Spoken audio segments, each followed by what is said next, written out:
She's April. And she's Molly. And we are the Book Besties.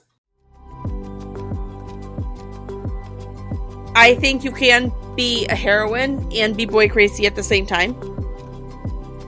Ain't nobody got time to cheat. I am the friend that everybody says. So before you meet Molly, when two girls kiss, that means they're lemonades. You can love everybody where they are. That is our job.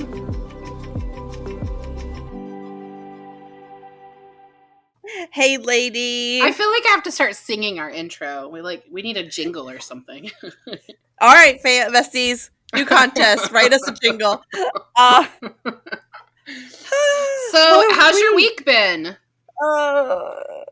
Long story or short story? Well, we only have an hour.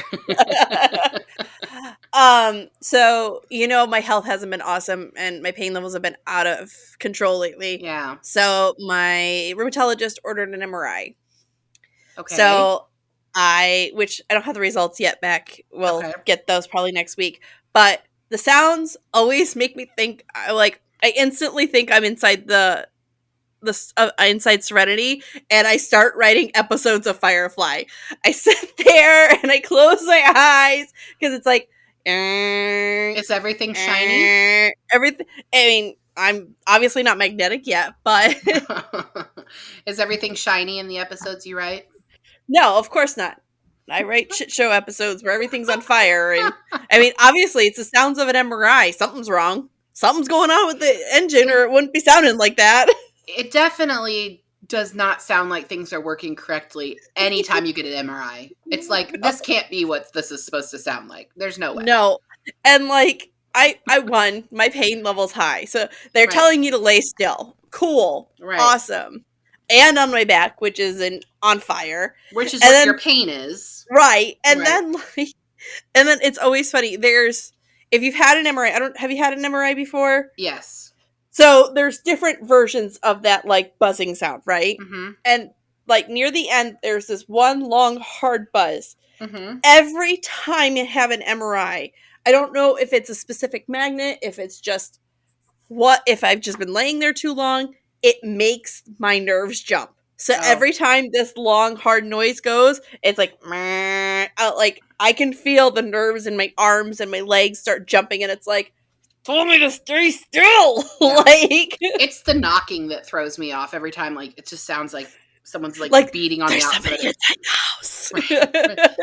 house. And I do feel like, as a person with an anxiety disorder, when I'm laying there and they're like, "Don't move," I'm like, "Oh my gosh, I breathed. Was that too much moving? My toe flinched. Was that too much moving?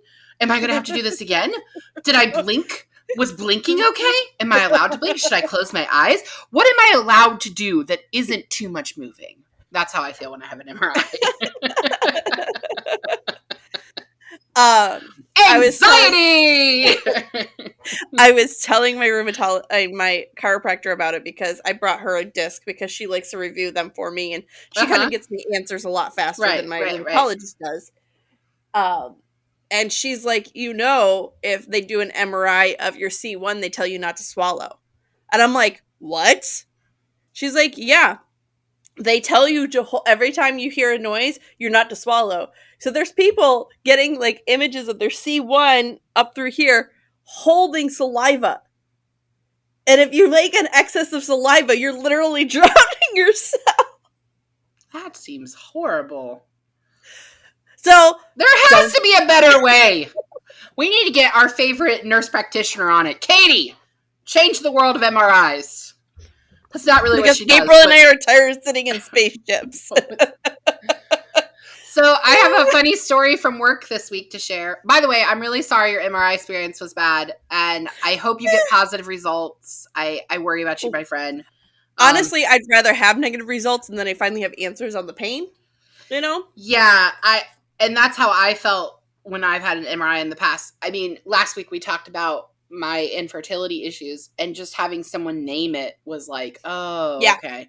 And realizing that polycystic ovaries, I'd had it my pretty much my whole life. And that fact that nobody caught it, and I was just like, oh, this is why I'm fucked up. Because it affects like every part of your body, including your brain. Right. It's like all of it.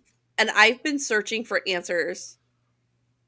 Wow, since I got out, I got diagnosed like 6 months after getting out. Right. So as long as you've known me, I've been trying to find answers. You were searching for answers prior to that. Yeah. But the freaking quote unquote doctors you saw were basically just like, we're just like, you're a woman, so that must be what's wrong with you.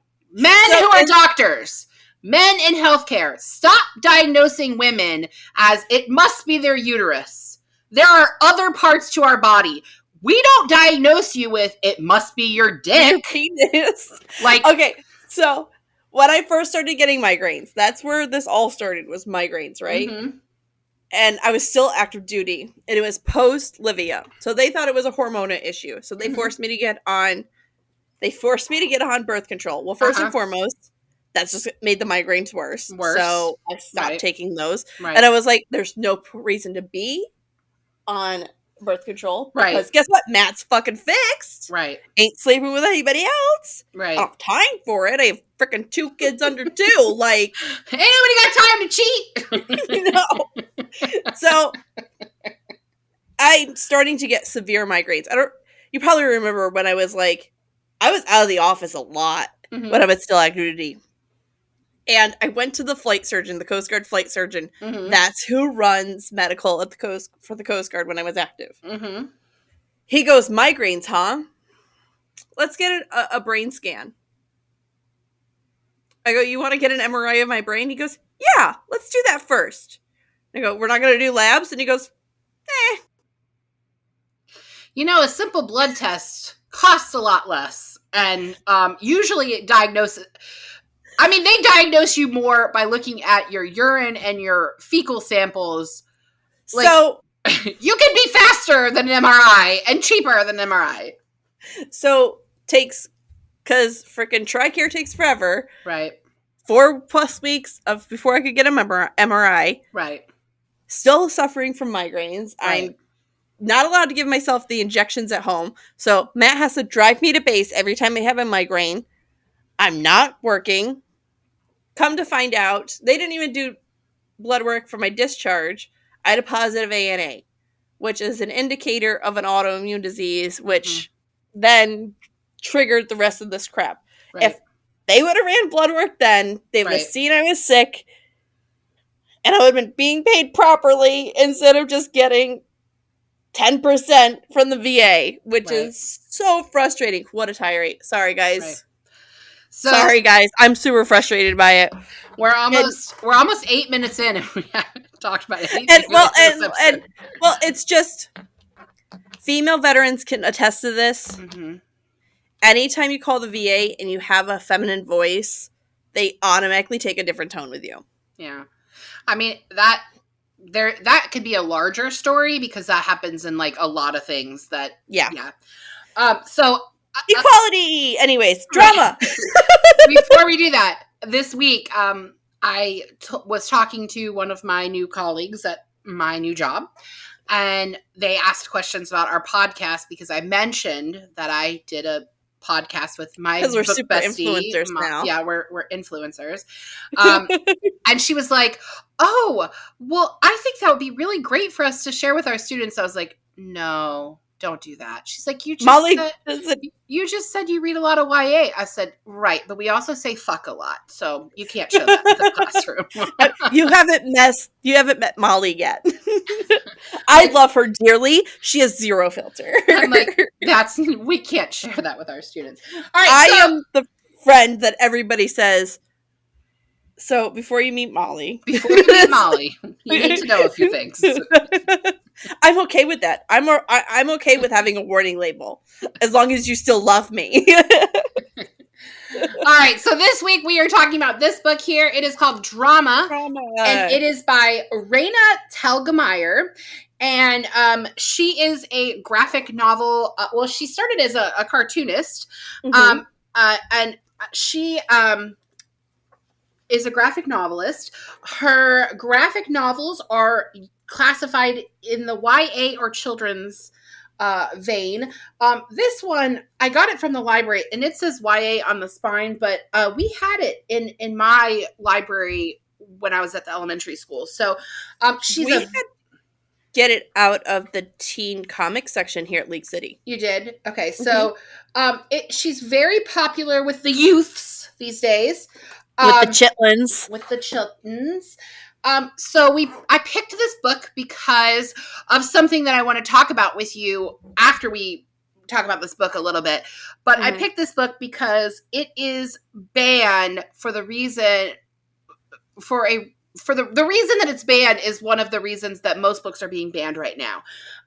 So let me give a little synopsis about this book. For those of you that are just joining us for the first time, welcome. Welcome to the Book Besties. We are in the middle of a series of reading banned books for the month of September. We are celebrating banned books and why, and explaining why you should read them. And today we're going to talk about the banning process.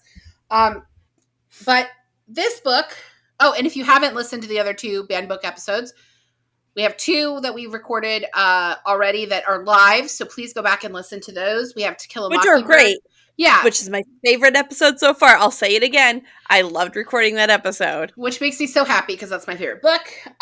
So To Kill a Mockingbird and Looking for Alaska. And now we're going to talk about drama. So drama is a graphic novel. And I want to go on record by saying that graphic novels are not my favorite. I really struggle. The book challenge that Molly and I run, that's like our book club, almost every personal year. Book club. We'll start a Besties book club next year. Yeah. We'll get you a Book Besties book club, but our personal book club that we've been running for, I think it's been, James was like 1, so he's 8 now. So it's like been 7 years that we've been doing this. It's been a long time. And it's just friends of ours. There's almost every year there's a check for a graphic novel. And so every year I really struggle with that because that is not my thing. James, my oldest, graphic novels are his jam. He reads them all the time. When I read a graphic novel, I am reading for the words and not reading the pictures, which is ridiculous for somebody who is literally obsessed with picture books. Like I love picture books. That's like my thing. But you're a children's librarian. That's why you love picture books. Right. But graphic novels are not really my thing. So I did pick this one because I thought it would be different for us to do. And then I think we both realized, okay, this is shorter than what we can really cover for an episode. So that's why we're going to be talking about some other things. So the synopsis for this book. Our main character is Callie. She is in the theater department. She does set work. She is not in the cast. Set work is what she lives for. She loves being behind the scenes. She wants to be stage manager and director one day. Yeah, that's her jam. She loves musical theater, but she can't sing. Same. Yeah.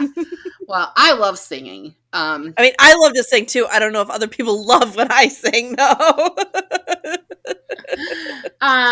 So I jokingly have a question for myself as I was reading this. It's like, why are all these kids excited to be on the stage crew?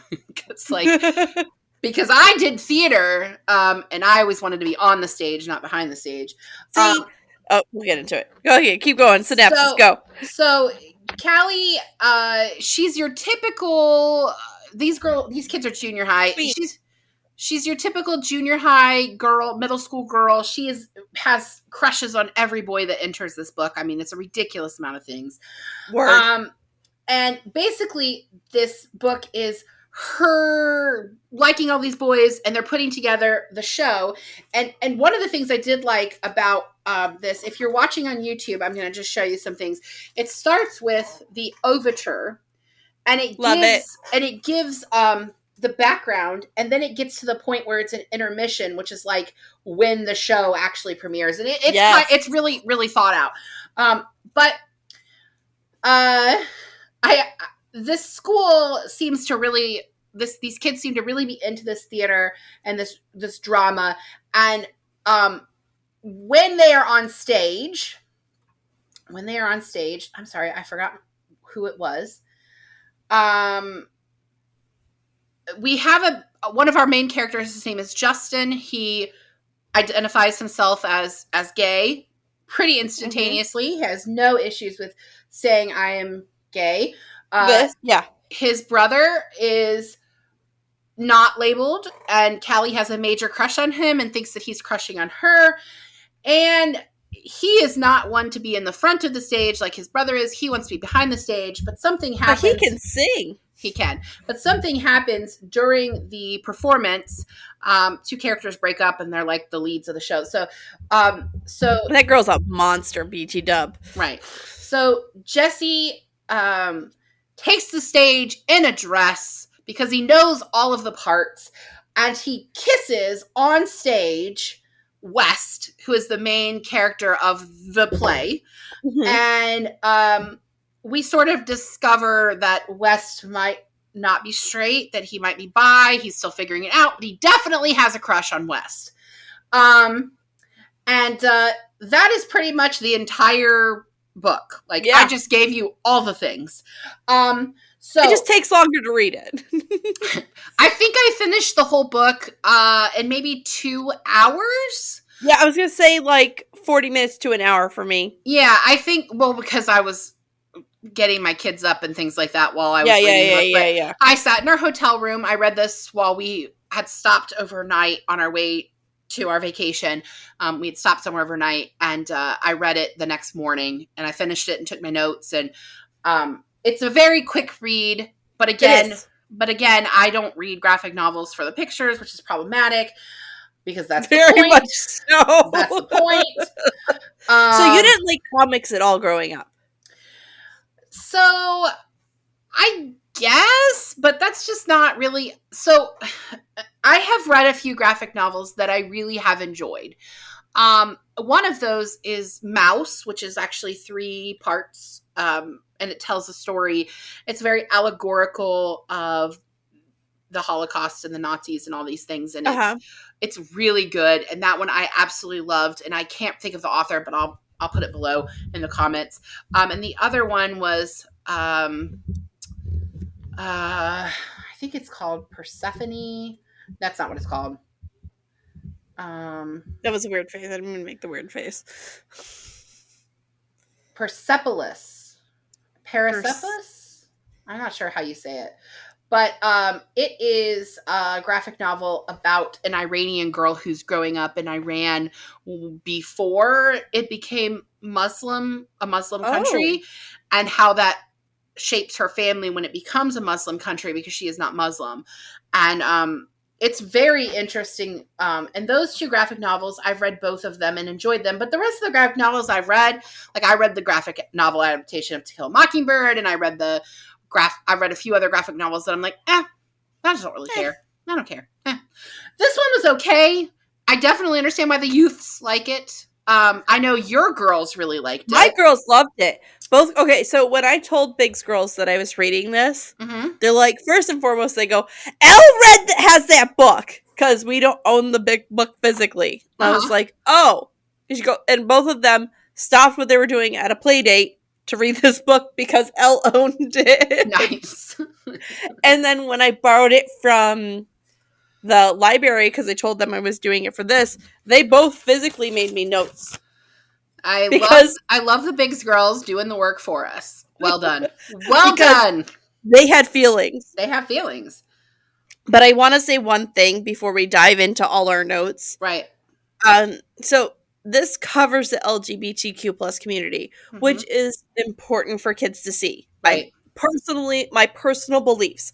Right. Children need to see themselves represented. Right. And especially when it's not in their home. My children didn't mention that 2 boys kiss once. Yeah. Well, and I think if you're raising your kids to be respectful of all people and to recognize that all people deserve cultures, respect, love, it, then you don't, it doesn't faze you because it shouldn't. They're just, it's another just couple. A story. Right. It's just another story. Right. And I mean, Livia's biggest problem was they were covering a made up musical and they weren't doing Les Mis. I was bothered by it being a fake musical too, actually. So Liv, I'm with you on that one. But she misspelled Les Mis, and then she wrote, "I'm sorry." I love her so much. So the reason this book is banned is because it has gay kissing in it, which whatever. Who cares? And we are going to talk a little bit about how we are going to talk mostly about how books are banned, but until we get to that, what are your thoughts on graphic novels? I love graphic novels. It was so I did a lot of comics growing up because it was easier for me to read. That makes sense, yeah. With my dyslexia. Right. Pictures also helped a lot. They filled in gaps when my brain stopped working. Right. The graphic novel didn't become a thing till we were much older. Right. Well, it didn't hit its height until then. I didn't have been around forever. Right. I didn't have access to it. Let's put it that way. I didn't have access to it. I had an aunt that would take me to a comic book store in Elmira or Binghamton every few months. Right. And that was the extent of my picture which I have a note about this. This reminded me a lot of Peanuts characters. Yeah. I don't know why.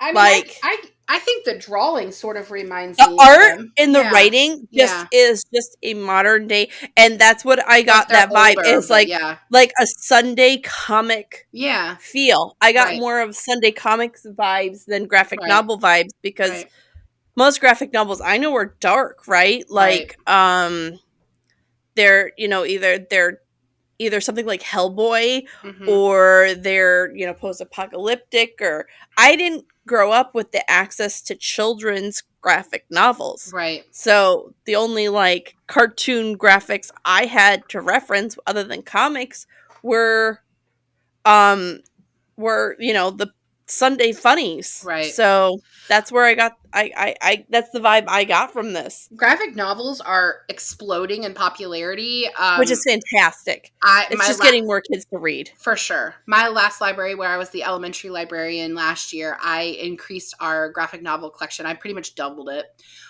Because I love it. Because yay, that's what kids want. Right. And my current graphic novel section with the middle schoolers, I plan to also do that because it's not big enough. And I think you have teachers on two sides of this issue. You have teachers who are saying, well, that's not reading. That's just pictures. And I'm like, how did you get inspired to read? You read picture books. That's where everybody starts. So if you don't see value in graphic novels, then you don't see value in reading to kids picture books. Right. And like I said, that's personally not my thing. It's a great transition from picture books to chapter books. And that's why James likes it. He's a very proficient reader, so he's entering third grade. When this episode premieres, he will actually have had it will actually be his first day of school. False. He's still a baby. I just met No, it'll be his second week of school. Yeah, he's definitely not a baby anymore. He's 8. No, hard pass. How hard do you think it is for me that your kids are preteens and teens? Like how? Liv, by the time this airs, Liv will be a stone's throw away from her 11th birthday. I can't with that. So anyway, he is on easily a 4th, bordering 5th grade reading level. He doesn't like to read black and white books. It's not how his brain works. He's on the autism spectrum. Him. Right. He's on the autism spectrum and he thinks in pictures. So having a book with pictures, it's on his brainwave. And his teacher last year was not a fan of him reading graphic novels. She wanted him to read chapter books. And it's not totally her fault. I actually really liked his teacher, so I'm not going to throw her under the bus. But I will. The curriculum that she used required him to read chapter books. And I just kept trying to explain to her, I am fighting to get him to read a chapter book for 30 minutes where I can leave him alone with graphic novels and he'll read an entire Dogman series. Like he's going to read 10 books. Like let's let him read what he wants to read. Yeah, Molly, we'll fight for you. So tell her to call me. We'll have words. So I definitely see value in graphic novels. That's one of the things I love about being a librarian and no longer an English teacher, because I don't give a fuck what your reading level is. I don't care that you are on an 8th grade reading level as a 6th grader. If you want to read Dogman, which basically has like a word a page, fucking read it. Fucking read it. Word. So that's what I like about it. Okay, so sorry. No, we're good. That's kind of the point of this book, is like for us to have a conversation about kids reading. Right, absolutely. So that's what we're doing. So I have a question for you. We've talked a lot about, we've had a few characters who have been like, are they a heroine? Mm-hmm. So I feel like this is a good, Callie is a good character to ask this. Is she a heroine, or is she just a boy crazed teen, or is she a drama star? Like, what do you think of her? I think she can be a heroine. I think she's good. I think she can be. I think she will mature into one. Mm-hmm. I think right now she is just a teen girl. Yeah. But she did follow through on what she wanted. Mm-hmm. She said she was going to do X, Y, and Z, and she did it. Yeah. And I think you can be a heroine and be boy crazy at the same time. It is very feasible. The funny thing is, we said the opposite for Bella. We said she could not be a heroine because she was so boy crazed. But Bella also stopped life for boys. Right. She was. This little girl does not stop life. She keeps pushing through sets. She is a machine. Yeah. And I think that shows the drive she's going to have throughout life. Yeah. You know? I think what's great about her is that she doesn't lose herself in boys. She's found a hobby that she really likes, and she loses herself in that. But that's so much more constructive than being lost in boys. You know? Oh, for real. And changing yourself for a boy is just lucky. Right. Yeah. Ugh. But I don't think we realize that when you are a teen girl, it's like watching The Little Mermaid, and she's all like, I love him, and her dad's like, you're 16, shut up, and she's like, I'm not a child anymore, and you're like, yes, you fucking are a child, you're 16. And she literally... I'm gonna quote Elsa again, you can't marry somebody you just met. You can't do it.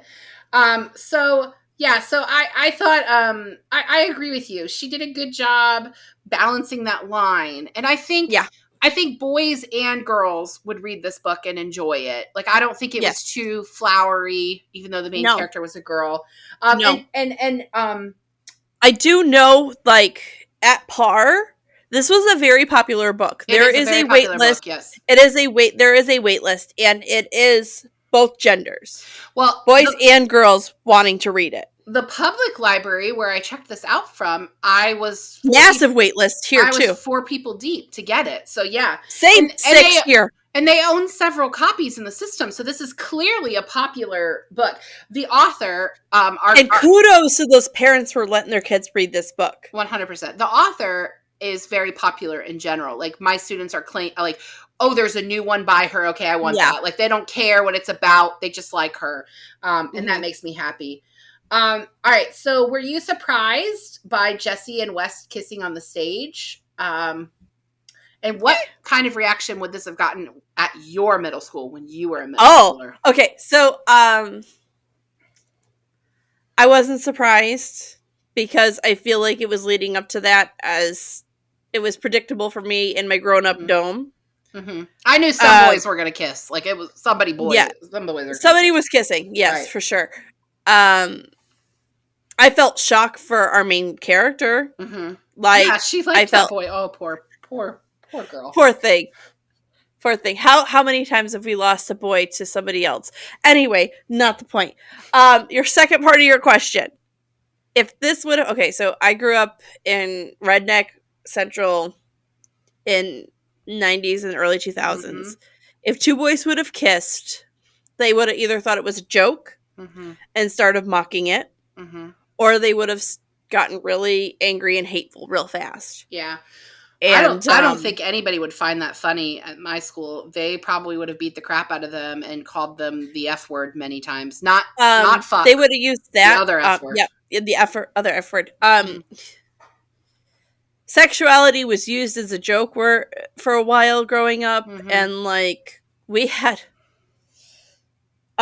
Instead of Dairy Queen, we used to have the Dairy King festival every year. Mm-hmm. And the juniors would be the Dairy King for senior year. And there was always a pageant. And it was it was just like all of the boys who thought they were funny competing, right? And they'd like wear Speedos and fake kiss on stage. And it was just, so it would have they would have definitely made this, like, if they thought, if this was a middle school thing and two boys kissed on stage, they would have thought it was a joke. Right. And just rolled with it or started sending slurs, right? So the audience obviously has a moment when they see them kiss. Which is kind of ridiculous. I mean, I don't know that I think it's ridiculous. Like, if I see two men kissing, it doesn't bother me. I don't care. Love who you love, because love is love. Right. Like, be who you are. Agreed. But if I started a play with a girl and a boy, and the play ended with a boy in a dress kissing another boy, I think I'd be like, what the fuck just happened? Like, was William that part Shakespeare of the script? William Shakespeare never used female actresses. Yes, and I know always had two men kissing on stage. Right. Right. But again, the play started with a girl and a boy and ended with a boy in drag and a boy. Like, I think that would have been the part that I was like, what am I watching? Like, I don't care that two boys kiss. I just would have been confused as to what happened to the girl. What happened to Celia's daughter? Wasn't she the lead? Like, that would be like your thought bubble. Right. Like, wait, yeah, it says right here. Like, where'd she go? Yeah, Where'd she go? I would be more concerned that my friend's daughter's missing than the kids kissing on the stage. Right. Where I grew up, saying that's gay and you're gay was definitely vernacular.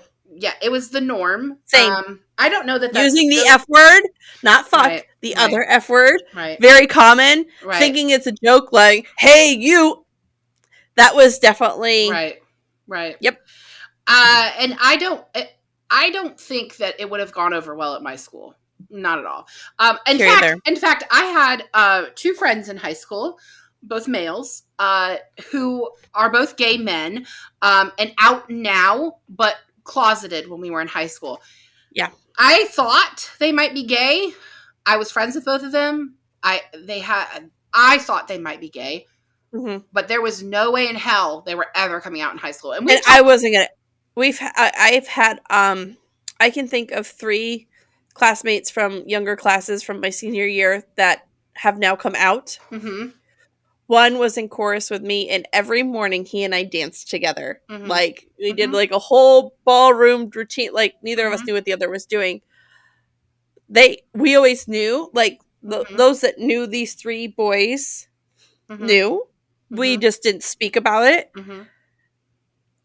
But it was never like the nasty, negative, like hetero, like strong guys. Never said a word because they knew they'd never like get a girlfriend, right? Because going against these boys would have gotten them banned, you know, by the girl folk. So I feel like, and I think we've talked about this before on the pod, I feel like this young generation, the Gen Zers and whatever the hell the Gen after Gen Z will be, whatever our kids are. Alpha. Is it Alpha? Alpha. What would that come after Z? Like, that's I have Z to A. I don't know. We're looping through. Anyways. Whatever. Well, I'll put a link in the bio for what our generations are. I feel like this generation of youth are much more accepting of people in general, but especially of people of different sexual orientations. Well, and they're growing up with it differently. Like, we have friends who have twin boys. Mm-hmm. They have 2 moms, and our friends are both women. Right. And this is actually a funny story. Tina my friend, loves this story, and she actually tells other lesbians this story, actually, because it's hilarious. So Piper comes home from first grade one day, runs through the door, slams the door. I go, "Hi, Piper." She goes, "Hi, Mommy. Gotta go tell Livy something." Bolts upstairs, okay? Mm-hmm. As she's bolting upstairs, now you've been to her home. Mm-hmm. It echoes from up to downstairs. 100%. She goes upstairs and starts whispering. I'm air quoting friends that are listening to this on the pod. She goes, Livy. Liv's like, what? She goes, she says our friends' names. Mm-hmm. They're lemonades. They're lemonades. Liv's like, what? And she goes, yes. Boy, insert boy name here, said that when two girls kiss, that means they're lemonades. Oh my gosh. Livy stops. I can literally hear Livia thinking. She's 4 at this time, almost 5. I can hear Livy thinking upstairs. And then her final response is, okay! And then goes back to what she's doing. They're lemonades. Good. Whatever. Yeah, I mean, I think when we were in our 20s, yeah, well, maybe like when we were in our 20s, people coming out was like a novel thing. Like Neil Patrick Harris for one, and Lance Bass for 2. It was a big deal that they were quote unquote outed. It was on the cover of People magazine. It was a thing. And Neil Patrick Harris was sort of forced out by Perez Hilton's blog. We have the same thing with who played George O'Malley? Who played George? Oh, T.R. Knight. Yes, so he was outed as well. And it was a big deal. But today, when celebrities come out, nobody cares anymore. Like, because it's just like, who cares? Demi Lovato came out as non-binary. Yeah. And they, them is the preferred pronoun for them. Mm-hmm. And all I saw, other than, like, media outlets, is people, like, being nasty about it. Right. Other than, like, let's just accept it and move on. Right? Like, what you identify is what you identify. Yeah. Nobody really cares anymore. It's not. People are just like, okay, cool. You like people of the same sex. You like people of both sexes. Who cares? Like, you don't see sex. You see emotion. Right. Great for you. Like, it's what you always say to me. You do you, boo boo. Like, you do you, boo boo. Whatever. Exactly. Like, as long as you're not hurting anybody else, we're fine. If you're hurting somebody else, we're gonna have problems. Right. And that actually brings us to why this book is banned, and we're going to start talking about... Sorry, go ahead. One more thing on drama. Yeah. Dearest Netflix, I swear to God, if you do not make this into a children's series, we are going to have problems. I don't know that it's long enough to do that. You would have to really add some content to it. Even a short mini-series. Yeah. Children across the globe need to see this. Yeah, it's good. Graphic novels are not my thing, but it's good. I think the backstory, the reason for this story is important. Right. I don't need it to be multi-season. I don't need it to be like 25 plus episodes. Right. I need you to cast this, put it on your children's platform, and give the middle finger to those freaking hateful people. Because... But I will say that as accepting as we are culturally with people of the, as you called it, alphabet mafia, LGBTQ plus, we as a society are still not accepting of our media content, including them. So our books and our TV shows. And was it Disney Plus? Some channel made... Oh, geez. Molly lost her mic, everybody. I'm all right, guys. Was it loud? I hope it wasn't loud. Tom's going to kill me. Sorry, gang. Keep going. I think Disney Plus. Sorry. Disney Plus just made a series where it was like a prince who's gay. And like, that was a big deal. And then rewind 10 years and Good Luck Charlie, I think was the show. Yeah. One of Charlie's friends had 2 moms, and like they kind of just shrugged it off like, oh well, cool, whatever, who cares. But it was a big deal to the point that the girl who played Charlie was getting death threats. She was like 3. So we still are not accepting of it in our media, and that brings us awful, right? And that brings us to why this book is banned. Right. So this book is on the banned books list because there are 2 boys kissing, essentially, is the reason why. And which is super dumb.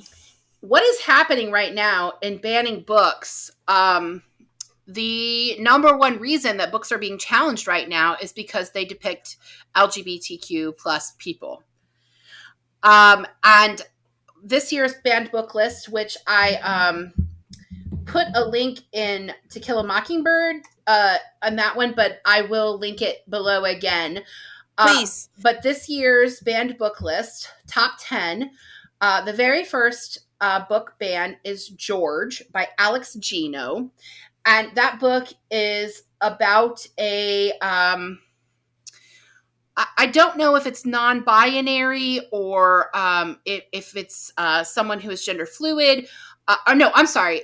I don't know if it's non-binary or somebody that is transgender, but I'm pretty sure it's a transgender boy. Okay. It is a children's book. And this is the reason that one is challenged. It's conflicting with religious viewpoint and not reflecting the quote unquote values of our community.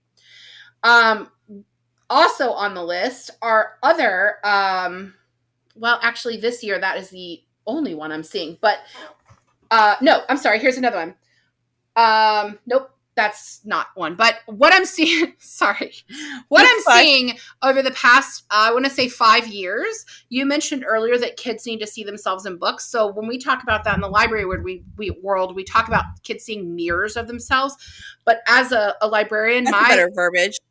Well, I didn't come up with it. Some person much smarter than me did. But I don't just want to have kids have mirrors of themselves. I want kids who are cisgender white males to see other people of color and of different sexual orientations and just see them doing normal things. And by normal things, I don't mean that a black boy is a captain of the basketball team. I mean that a black boy falls in love with another black boy and it's just normal. Like, why can't we is normal. Right. Why can't we just normalize children's literature so that kids don't grow up thinking that these things are not normal when they are? This is the way the world is. Right. So what is happening in children's literature right now is that we are increasing diversity in our children's literature and our YA literature. And parents are not happy about it because we need to, quote unquote, protect our kids. And it's absolutely asinine. I agree. I won't get into my tirade of how we can protect our children. My blue color will come out. But I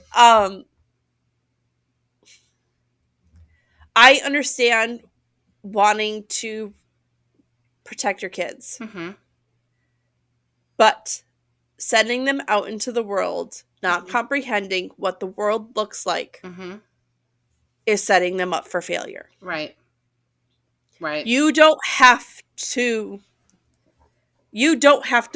think that gay marriage is okay. Right. You just have to make your children understand that you don't have to like it, but you have to accept it. Right. This is how other people live. Teach your children not to hate. Right. You know? And that's my bottom line when it comes to this stuff. And I get asked that question because there are people who are staunchly religious who will, and I am not religious. I am a believer. There's a difference. Right. Religion is routine. And that's not what I believe. I believe in faith. I believe in grace and truth. Mm-hmm. And I've been asked, how can you be a believer and be supportive of gay marriage?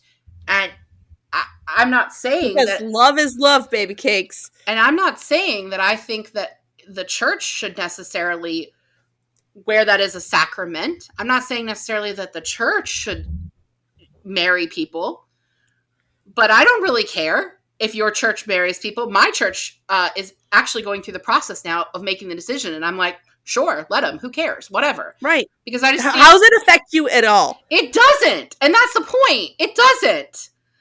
Like, I'm not a gay person, so it doesn't affect me. Right. Well, so I'm not saying you directly. No, but I mean, I don't really have any business judging people because it doesn't affect me. Like, what happens with me in my house has nothing to do with you. Right. Unless I build a rocket launcher on my roof, I'm not going to bug you. Yeah. Like, it's absolutely ridiculous. Me, man. So I wanted to talk a little bit about the banning process.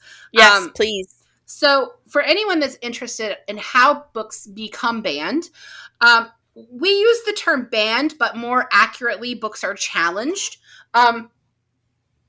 Books that become banned have actually gone through the process and are now banned in communities or libraries or schools or certain areas. Rude. It doesn't happen that a book is banned like nationally. I mean, that happened. Has there ever been a book that's been banned nationally? I'm sure there was in Nazi-controlled Germany. Okay, I meant in the United States of America. Not that I know of. I don't believe we've ever had a book that we've banned entirely, because we do have informational freedom. And I'm going to link this below, but the library, American Libraries Association has our own Bill of Rights. ALA. ALA. Right? Mm-hmm. And this is the number one tent pole for being a librarian. Books and other library resources should be provided for the interest, information, and enlightenment of the people of the community the library serves. Materials should not be excluded because of origin, background, or views of those contributing to their creation.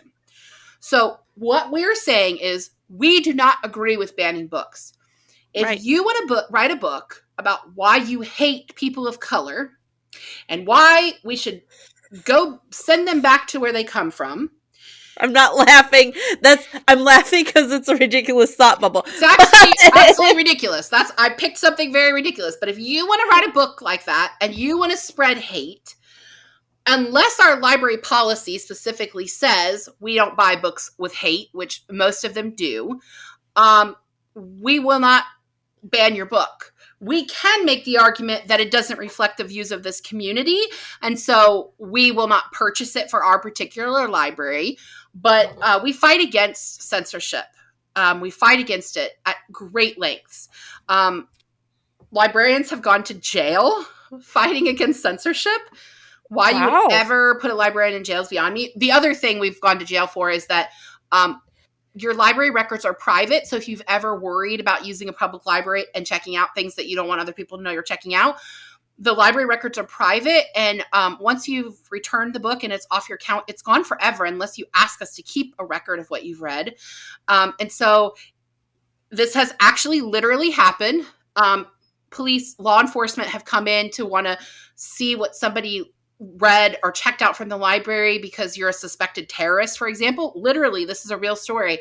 And librarians have said, no, you cannot have that record. Good. We don't keep that record. We want you to feel safe in using our resources. So that is where book banning basically starts as book challenging. Most of the time, the books are challenged in schools. Right. Now, it does happen in public libraries occasionally that someone will say, I don't believe that belongs on your shelf. And you could just Google library book banning and you'll get a litany of Harry Potter was on there in a few counties, right? Harry Potter is one of the top 100 banned books because of magic. I just want to ban it because I hate it. I still don't like it, and I'm almost finished with book 6, and I still don't like it. I hope everybody's laughing with me. You don't have to like it, but you don't have to ban it either. Right, and that's the point. There is a children's book, Something Happened in June, or Something Happens in June, which is about Pride Parade, and that one is often challenged in public libraries because I can understand why people challenge this one. Mm-hmm. I still don't agree with them, but it depicts people like Leathermen. Like it's a little risque. Like it's not racy. It's not a big deal that people are having a pride parade. But if they go to YouTube and put pride in, if they go to YouTube and put pride parade in, they're gonna see they're gonna see everybody. The twinks, the bears, the lesbians, the cis, the trans, the drag queens, they're going to see everybody. Right. Well, that's all in the book, and people have a problem with it because it is a little risque. But I mean, I'm not going to pull it off my shelf. Like, that's a book that I purchased for my library system that I worked for. They need to see it. They need to see everybody represented in one. Yeah, absolutely. So what happens is, like in a school, like the school where I work, there is a process. If a parent believes a book should not be read in the school, that is housed in the school library or is part of the school curriculum, there is a process in place where they officially challenge the book. So they can come to me as the librarian and say, I don't think this book should be on your shelf. And I can just be like, okay, let me write down your name and then, not do anything with it. The official process is I'm supposed to tell them, if you really believe that this book should not be on the shelf, you need to fill out this paperwork and actually start the process of having it reviewed. Okay. So once you've challenged a book, it is now reviewed by a committee. Depending on the library system or the school system, that committee is usually made up of people who are school board members, are teachers. Your librarian may be on that board too. I think they should put us on the board, but sometimes they don't because we're the person that purchased the book and they don't really want to, have that bias. It's a committee that decides. They will read the book and they will make a decision of, does this book have merit being in our school library or our public library? Does it have merit? Uh-huh. Now, whatever decision that board makes is the decision of what happens with that book. Their decision is made public, and the book is either removed from the shelves and then therefore is officially banned in that district, or they basically say, we appeased you by reviewing the book and we see merit in this book and we're going to leave it on the shelf. And then it's only a challenged book. And that is basically the process. Now, when Banned Books Week comes about, the banned books list includes books that have only been challenged and not banned. Actually, the book that we're going to do in 2 weeks is number 3 on this year's list. So we're going to do All American Boys in 2 13 Reasons Why? Or No. All American Boy. Yeah. Oh, I guess that's next week, isn't it? That's next week. That one's number 3 on the list. So we're actually really and To Kill a Mockingbird this year is number 7. We have to talk about race. I'm going to say it 100% times. Mm-hmm. Your kids are seeing race in their classroom. Yeah, right. They're seeing race in the streets. They're seeing race when you take them to the grocery store, Walmart, Target. Right. They have to talk about it. Right. And Brown versus the Board of Education, which was the pivotal decision that integrated schools, the decision was made by saying separate is not equal. Agreed. We live in a society where we are supposed to all be equal and not be separated. And if we are not allowing our kids to read books that show that diversity, then we're not doing them a service. We're doing them an injustice. And we're building people who will not understand people of color and who do not care about their fellow man. And it's a problem. 100% agree. Could not, preach, girl, preach.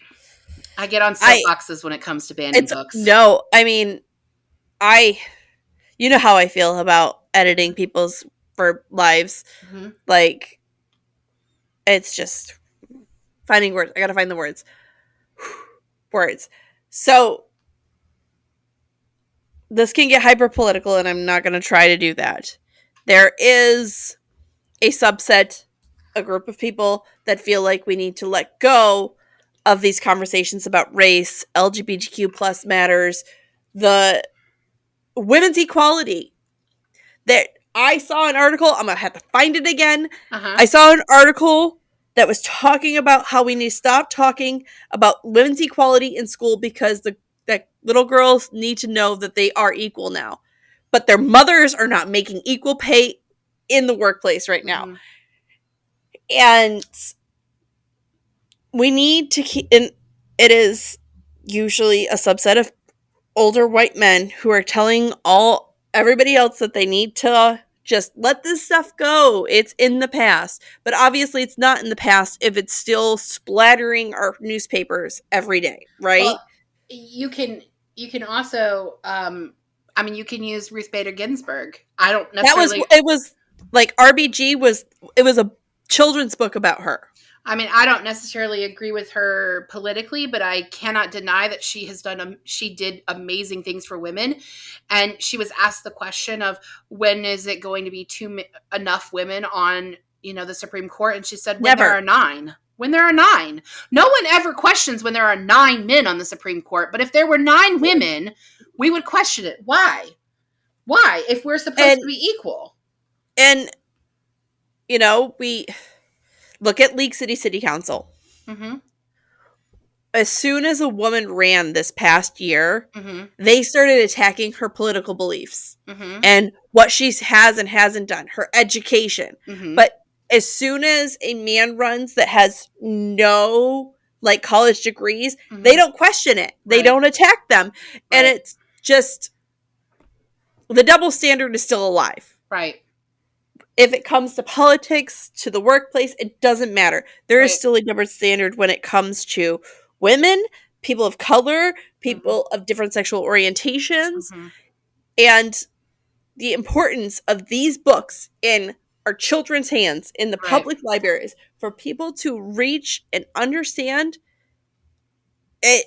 It's not going to change until there's equality. Right. And then we will be having this conversation. And I feel it won't matter anymore. And I feel like everyone's dream is for that equality, but I'm not sure that I believe, and it definitely not, at least in my lifetime, that we will ever attain that. Because what we feel is equality. True. Yeah. Because we all come with our own biases. I mean, I am never going to say that I don't see color, because I think that is asinine. Not seeing color is not recognizing somebody authentically for who they are as a person of color. But I think that we all come with some biases, and they're so deeply ingrained in our society that it's really hard to say that we'll ever have that true equality. Just things like saying somebody who's very flamboyant, oh, they must be gay. Well, that's not always the case. Or when somebody is gay and not flamboyant, and we're like, that guy can't be gay. Well, why not? He's just a human. He just happens to like other men. Like, why does it matter? You know? Yeah. So, I mean, I think we're moving in the direction of being accepting of other cultures and accepting of differences, but I don't think we'll ever be to a place, at least not in my lifetime, where we have a feeling of everyone being equal. And that goes with women as well. Like, I do think there are still a lot of times that we're the underdog, where we're underpaid for the same job as men. In the library world, my profession is dominated by women, but men, who make up a very small percentage of it, tend to work through the ranks faster and become directors, and women don't usually reach that point. And some of that has to do with, I actually was just talking to Dawn about this. She got a new job and she was trying to negotiate her salary, and I said, you need to ask for what you want, because we're taught as women that we need to be small and we need to be thankful for what they give us. And instead we need to be like men who apply for jobs that they're not qualified for and go in there and say, you should hire me because I know my shit, even when they don't. And then they negotiate their salary higher because they're told to do that. Actually got in an argument with a very dear friend about this the other day. He has a degree. He works in a field that his degree doesn't equivalent to. Okay. And he just finished his master's, and his master's kind of rolls into this new job, but whatever. Now, my degree is in creative writing and English. And he goes to me. I was talking about how most HR companies won't hire me because I don't have an HR degree, even though I have 6+ years in the military in a very professional HR. Right. Which I was very good at. This is not bragging. I was excellent at my job. Excellent. I can attest to that because you were our yeoman. I still get job offers from retired officers I used to work with. Yeah. That is an attestment of an attestment of who I was. And I did things well past my pay grade. And he goes to me, well, just apply for the jobs in HR. They'll hire you. Just because it's not what your degree in doesn't mean. I was like, that's not how this works. And he goes, well, my job. And I go, well, first and foremost, you're a white man. I am a disabled veteran with purple hair. I am not looked at the same way you are.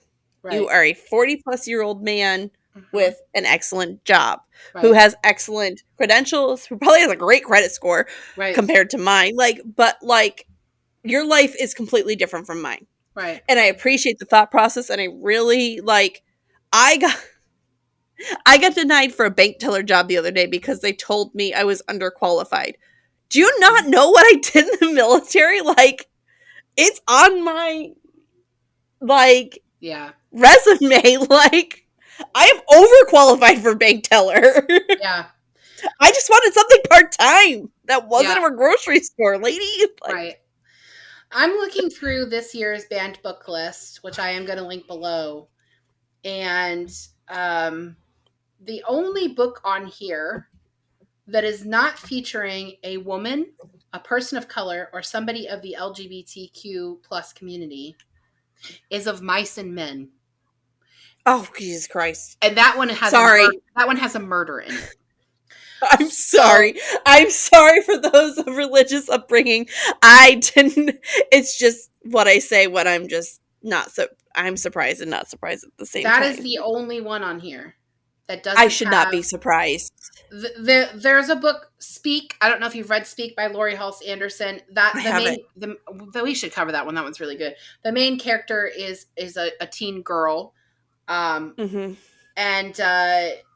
everything else on here, To Kill a Mockingbird, which we've already talked about, has to do with the white savior. So we're still dealing with, the only one. White man. The only one. The white man. Yeah, the only one that is white men is Of Mice and Men. And it's about a murder. But so we're gonna ban LGBTQ plus community. We're gonna ban people of color. But also we gotta ban the murderer. But he's the only one. So, and it's actually banned for racial slurs and racist stereotypes and negative effects on students. So there are some racial slurs and things in there, and that would go. You know what this is? You know what this is? Bullshit flag. Listeners, our beloved viewers, besties, our point is, you see this. You're seeing this in your community. We're seeing this in our community. And the reason we're having this conversation, one, is to remind you that those banned books that you grew up with is still a thing. Yes. Two, your children are still dealing with it if you have kids. Yep. And three, if you have a problem with this, go fight with your local librarians. Help them. Right. Help them fight this battle, because right now, because they are sitting at city council alone right now. Right. And the other thing I want to say is, as a parent, you absolutely have the right to make choices that you feel are best for your child. So if you do not want your child to read drama or The Hate You Give or All American Boys, you absolutely have the right to monitor what your child is reading and tell them, this is not appropriate. We do not want this in our household. You may not read this. You do not have the right to parent other people's children and make decisions on what they are allowed to read. We just talked about this last week with Piper's teacher. What was it, 2 weeks ago? 2 weeks ago, yeah. Piper's teacher telling me my kid couldn't read Hunger Games. Right.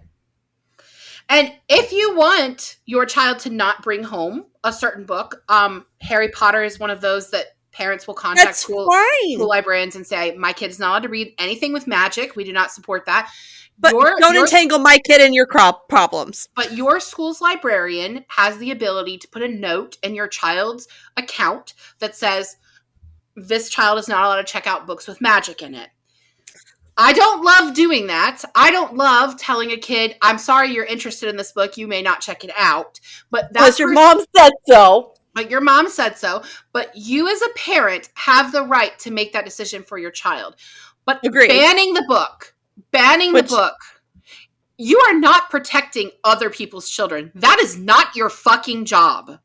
Agreed. Okay. I'm sorry. It is. No, you're fine. It's, I don't want to get hyper political, but what I do in my house has nothing to do with you. It doesn't have anything to do with you. Bottom line. And this goes for sexuality, race, gender, what I do with my money, if I buy a gun, if I don't buy a gun, what I do with my body. If I want a vaccine, if I don't want a vaccine, if I want an abortion, I don't want an abortion. Right. It is none of your damn business. It's none of your business. And, you know, my husband has said... I'm sorry. I'm going on a tirade. No. Mind your own goddamn business is my bottom line. I feel this on a spiritual level. My husband and I have talked about, you know, the question of what if our kids grow up and one of them are gay or both of them are gay or whatever. And my husband said, I don't want them to come out to us. And at first I was like, what? They shouldn't feel like they have to. That's exactly his point. If our kid is gay, bring your boyfriend home.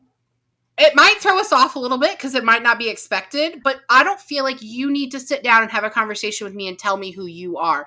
If you feel like you need to have that conversation for yourself, like if you feel like it's important to you to explain, fine, but you don't need to explain yourself to me. You be who you are. No explanation of who you are as a human being. And let me tell you what. I grew you inside me. I know you. I don't care. I love you as is. Just don't go killing people. Yeah, you can't murder people. You end up on the banned book list if you murder people.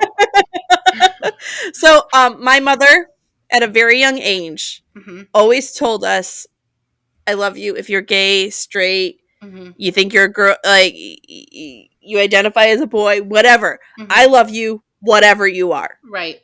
Just be a good human. Yes. And she started that at a very young age. Right. And it was very confusing as 8 years old, being like, what's gay? But, like, I think those values helped me become the human I am today. Yeah. You know, and April and I have talked about this several times. We are on different political sides. But obviously, from these conversations you besties have heard, we have very overlapping views. Yeah. Very overlapping views. Well, I'm more of a libertarian, so I just think everyone should just do whatever the fuck makes them happy and just do it. Like, Bro, same. I just want the government to stay out of it. Like, I just want small government to do whatever you want. Leave me the fuck alone is my mantra. I feel like, on a side note, Tom is really going to struggle editing this because I can see how loud we're all getting as we're recording it, and we're just blowing eardrums this week. It's just happening. We're blowing eardrums. I'm sorry to all of you that are listening with headphones on. Just turn us down. Like, I'm sorry. Like, we're loud because we're passionate about this. Like, if there's one thing that I'm really passionate about, I mean, there are several things I'm passionate about, but banning books, I'm very passionate about this because I'm not okay with it. I'm not okay with it. Because you're banning kids. You're banning kids. You're banning access to things that could change their lives. Agreed. As a high school teacher, it could make them feel seen. It can make them feel like they understand the world better. As a high school teacher, the fuck off. Right. As a bottom line. As a high school teacher at a school for the performing arts, I had a lot of students who were gay. And I had many of them come out to me, which I always thought was a weird choice as a straight woman who is like, I never hid I never said, hey, I'm a Republican, but I also was very open about going to church every Sunday. So I felt like I was a weird choice because I'm going to put Christians on blast here. We're not always welcoming to people who are other, and that's not okay. That's not what Jesus did. From their point of view, you are a warm, kind, big-hearted human being. Well, and they felt you were a safe place to land. I'm glad they felt that way. And I'm not, I don't know those kids, but I'm going to speak for them. You were a safe place to land, and I think you always will be for kids. Well, I'm happy to hear that. I want to be that. That's my goal. That's probably one of the nicest things you could ever say to me, truthfully. So you. I love you. That's the nicest thing to say. When I was teaching high school, because I took 10 years off from teaching. So my last year in the classroom before last year was 2009, 2010. There were not many books that featured people of color, first of all, or featured kids that were LGBTQ+. And I had students who were looking for some way to see themselves. And I only had one series that I really was like, okay, there's this series called Rainbow Boys. It's by Alex Sanchez. I forgot about that. here's the first book in the series. Like, I hope you feel seen. I didn't have any books that featured lesbian women or anyone that was bisexual or anyone that was trans. Those things didn't exist. And if we keep banning books, we're going to keep telling kids that they are wrong. I am so thankful that we have a publishing community now that is listening to librarians who are saying kids need to see themselves in books. And seriously, they're making it happen. So please, please, please, please, if you don't agree with a book, please contact your librarian and tell them your kid cannot have access to it. But do not take that away from the other kids who need it. And also, probably just rethink yourself, because you shouldn't be limiting it from your kid either, because you don't know what you're doing. You're damaging them. Like, you're damaging them. New rule. If you don't like, let's use it as Facebook as an example. If you don't like something on your timeline, keep scrolling. If you don't like it in your library, keep moving. Move on. You know what? New rule. Move on. It has nothing to do with you. Move on. Nothing to do with you. Nothing to do with you. Nothing. Nothing. So I think we have to wrap up. We're a little over the hour mark, but I do feel like for those of you who have joined us for the first couple of episodes of banning books, this really could have been the first episode of that, because we do talk about the process. But maybe put it as the first episode. Fuck it. No, I can't. We can't, Molly. We've already published the other two. I'm thankful for you all listening to us on this journey. I know this was an episode that was different than what we normally do, because we didn't spend as much time talking about the book. But if you have questions, please leave it in the comments on Facebook or social. Email us. You know, even if it's a private question, April or I mean, I'll get it to April if I can't answer it, but email us at bookbestiespod@gmail.com or on Tuesday's post. Hit us up. We will be more than happy to answer it or point you in the right direction or anything. And if this episode angers you because you are wanting to ban books, we can have that conversation too. I can promise check you. Your value. I can promise check your you. Values, boom, I'm not going to have nice. I'm gonna fight you. I can promise you, I'm not going to have nice things to say about it. But if you are curious about banning books, reach out. This is a passion of mine, not just as a librarian, but when I went to library school, I did it because I wanted to have the resources and abilities to connect kids with books where they would be seen. Honestly, what started that process was my students who were gay, who did not have access to resources. Okay? And they should. And they should. Bottom line. They should. So our gay kids, our Latino kids, our Black, our white, our Muslim, all children of all colors, of all ethnicities, of all sexualities of all need to be seen. Backgrounds. We need I'm sorry, I didn't mean to forget that. No, that's okay. They all need to be seen. Right. And banning one group in one subsection is going against our American beliefs. I said what I said. It goes against our American beliefs. Boom. And for those of you who are Christians and you're saying, well, I can't speak for the Christians, but I can speak for the Americans. I can. You need to get in your Bible.